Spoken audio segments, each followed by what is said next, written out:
Hoy inicia el Nacional. ¿Qué espera del Nacional que se va a llevar a cabo hoy en Baja California Sur?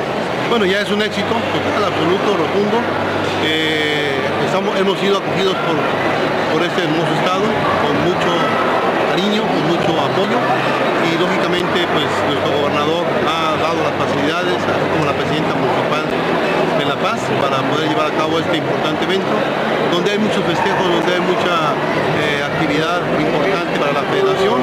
Hemos iniciado los eventos con un seminario de arbitraje, donde nuestros árbitros se capacitan para sancionar a los eventos tanto infantiles, juveniles como adultos, y de alguna manera hemos tenido la oportunidad de iniciarlo el día de ayer. Hoy iniciamos el evento, las competencias de categoría mayor, y tenemos un selectivo muy importante para un evento panamericano que se llevará a cabo aquí en México, en Cancún, Quintana Roo. Asimismo, pues estamos acompañados del Consejo Directivo de la Federación y de nuestro Premio Nacional del Deporte, la atleta, la superatleta, la gran competidora mexicana Yadira Lía Navarro, y por supuesto de Alexis, oriundo de por acá, del estado de La Paz, y él es también medalla de oro en la categoría juvenil, como un proyecto que, siguiendo pues los lineamientos que la CONADE, CODEM y el Comité Olímpico nos marcan, la federación ha tenido a bien cumplir con esos proyectos, llevando a varios atletas a eventos internacionales. En este caso Alexis,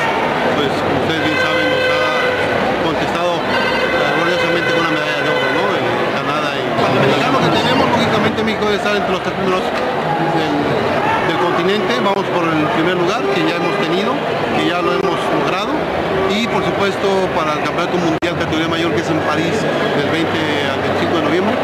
El sueño personal y de la federación es tener un medallista en este evento, lo cual haría que este consejo directivo tuviera en sus 4 años que están por concluir en cada año un medallista, ¿no? Lo logramos en el 2009 en Marruecos, lo logramos en el 2010 con Yadira medalla de oro, el 2011 con Alexis medalla de oro, y el gran reto es ahora París.